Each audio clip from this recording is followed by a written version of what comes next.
Muraho neza abanyarwanda, nitwa Imana Jean Claude, nkaba ndi umukinnyi wa filimi, nkaba ndi muri groupe Ubumwe Films, nkaba ndi gushishikariza abanyarwanda kwambara agapfukamunwa twirinda COVID-19. Murakoze. Muraho neza abanyarwanda, nitwa Uwase Sandrine, nkaba nanjye ndi umukinnyi wa filime, nkaba mba muri groupe yitwa Ubumwe Film Production. Icyo nashishikariza abanyarwanda muri rusange ni uguhana metero aho bari hose ndetse bakanagerageza kwirinda COVID-19. Murakoze.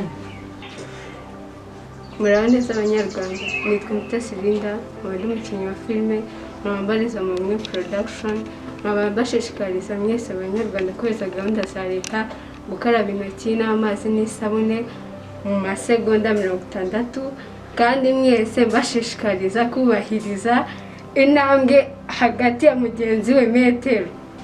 Muraho neza abanyarwanda, nitwa Mutoni Christina, nkaba ndi umukinnyi muri groupe Ubumwe Film Production. Muri ibi bihe twirinda COVID-19, ndumva icyo nabashishikariza twubahiriza amategeko leta idushyiriraho amabwiriza kugira ngo tubashe kwirinda neza. Murabona ko ari icyorezo cyugarije isi muri rusange, reka rero dukore nk'uko dusabwa, dukaraba intoki aho ugiye wambara agapfukamunwa, kandi mwibuke no gusigamo metero hagati yawe na mugenzi wawe. Murakoze.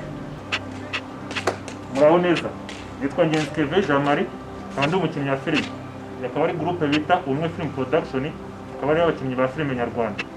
Turashishikariza abanyarwanda bose kwirinda COVID-19, tugenda aho turi hose dusigamo metero, twambara udupfukamunwa, ikindi dukoresha sanitizer, dukaraba n'amazi menshi. Murakoze.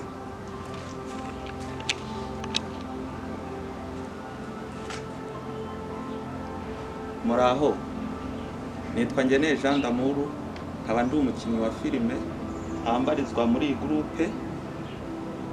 Aho ugiye itwaze sanitizer kuko buri gihe ntiwabona amazi aho wanyura hose.